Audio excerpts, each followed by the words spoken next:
Hi friends, this is Akshay Patil and welcome you all in the Patil's Path. Today, in our series of government schemes for UPCCC 2026 prelims, we are going to discuss another scheme, that is Pradhan Mantri Kisan Man Dhan Yojana. So let's discuss the scheme.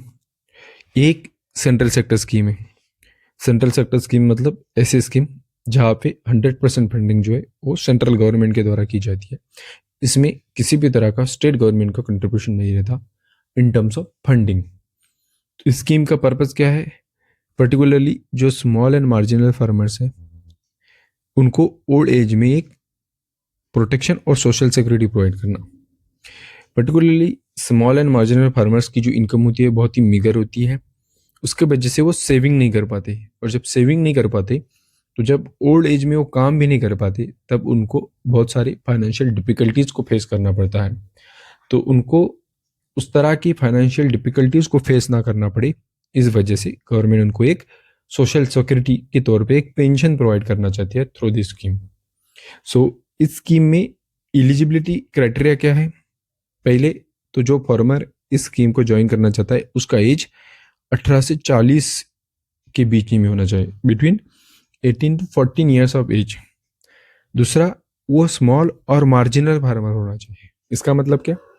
उसके पास up to 2 hectare of land, मतलब 2 Hector या उससे कम की land holding होनी चाहिए, उससे ज़्यादा नहीं. नेक्स्ट, इस स्कीम में जो भी फंड कलेक्ट किया जाएगा उसको मैनेज करने की जवाबदारी रहेगी life insurance corporation, that is LIC की. जैसा कि हमने पहले भी डिस्कस किया, तो इस स्कीम का मेन जो ऑब्जेक्टिव है वो है कि जो स्मॉल एंड मार्जिनल फार्मर्स हैं उनको ओल्ड एज में, जब उनके पास खुद के कुछ लाइवलीहुड के मीन्स नहीं होते या फिर उनकी सेविंग्स नहीं होती, उस टाइम में एक फाइनेंशियल सिक्योरिटी या फिर सोशल सिक्योरिटी के तौर पे उनका प्रोटेक्शन करना. अगर इस स्कीम के साइलेंस फीचर्स को हम जानना चाहिए तो इस स्कीम में कुछ फार्मर्स को एक्सक्लूड किया गया है, जैसे कि institutional land holders. What does this mean by institutional land holders? Suppose कोई टेम्पल है, उसका भी कुछ खुद की लैंड होगी, किसी स्कूल की लैंड होगी, गवर्नमेंट जैसे स्टेट और सेंट्रल गवर्नमेंट की भी खुद की लैंड्स होती है, और ऐसे अगर इंस्टीट्यूशनल लैंड होल्डर्स हैं तो उनको इस स्कीम के अंतर्गत कोई बेनिफिट नहीं मिलेगा.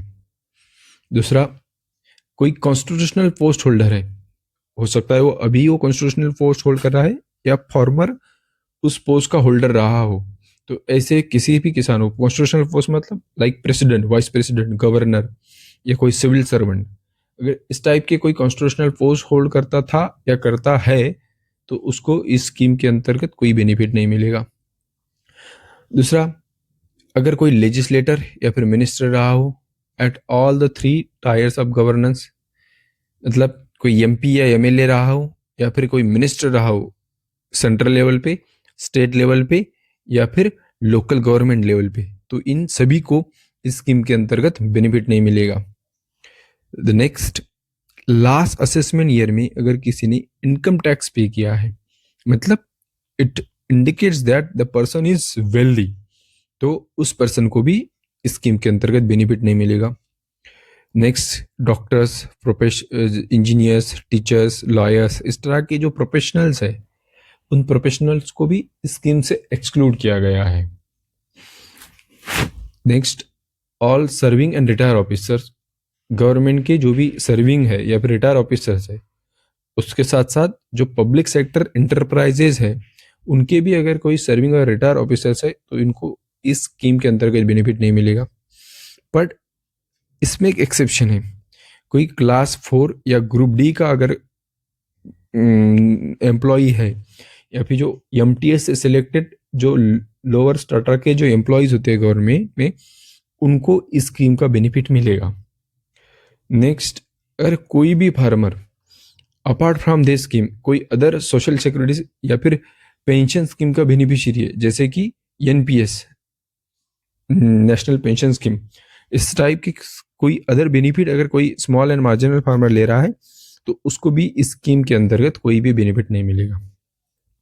तो एक्चुअल में किस टाइप का या फिर क्या बेनिफिट मिलता है इस स्कीम में?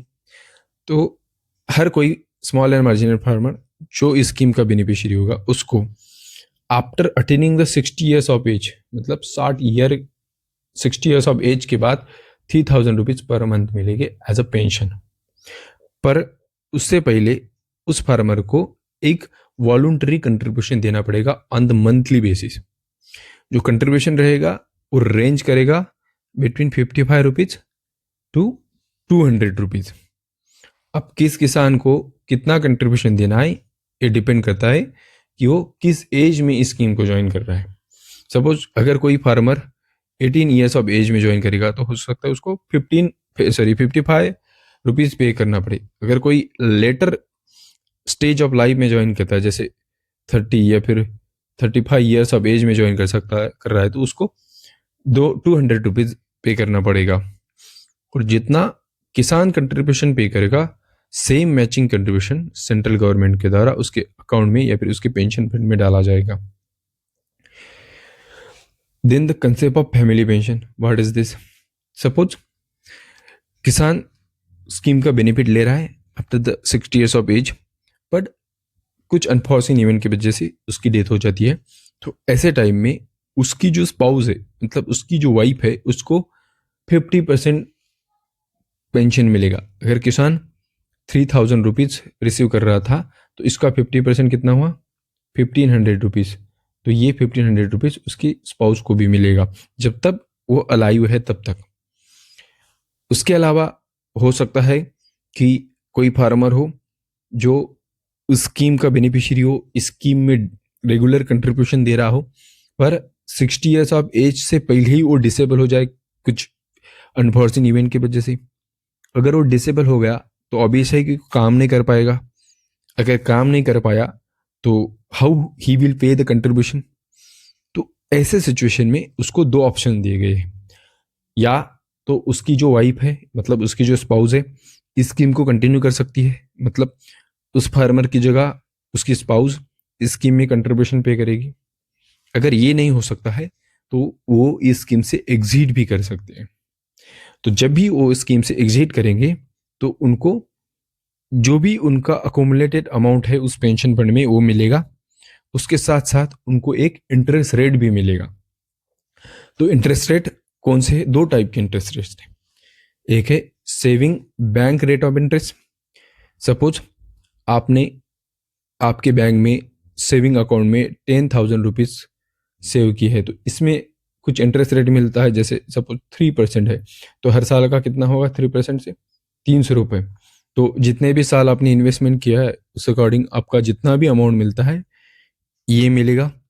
या तो पेंशन फंड में भी आप जब पैसे इन्वेस्ट करते हैं तो उस पर भी आपको एक इंटरेस्ट रेट मिलता है। तो या तो पेंशन फंड वाला इंटरेस्ट रेट या फिर saving bank rate of interest, इसमें से जिसकी अमाउंट ज़्यादा होगी वो अमाउंट आपको दी जाएगी। दूसरा एग्जिट प्रोविजन भी है, मतलब आप इस स्कीम में एनरोल होने के बाद जब आप अगर आप चाहे तो इसमें बीच में ही इस स्कीम से एग्जिट भी कर सकते हैं। तो टू टाइप का एग्जिट हो सकता है। या तो आपने एनरोल किया और स्कीम में एनरोल करने से 10 साल होने से पहले ही आप इस स्कीम से एग्जिट हो रहे हो, तो इस केस में आपको जितना भी आपने फंड अकोमुलेट किया है, फंड इन्वेस्ट किया है, उतना पैसा मिल जाएगा, पर उसके ऊपर जो saving bank rate of interest है वो भी मिलेगा।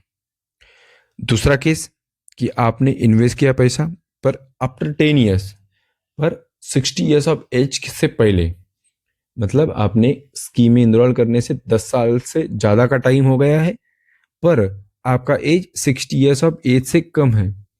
इस सिचुएशन में अगर आप स्कीम से एग्जिट करना चाहिए तो आपको सेम आपने जितना भी अमाउंट इन्वेस्ट किया है वो इन्वेस्टेड अमाउंट वापस मिलेगा, और उसके साथ साथ आपको या तो saving bank rate of interest या फिर जो पेंशन फंड में अकोमुलेटेड इंटरेस्ट है, इसमें से दो जो भी हाइयर होगा उस इंटरेस्ट रेट पे आपको आपका पेंशन आप कंपनी वापस मिल जाएगा। So thank you so much guys, this was all about the प्रधानमंत्री किसान मान धन योजना, and with this we will end this lecture here. See you soon again.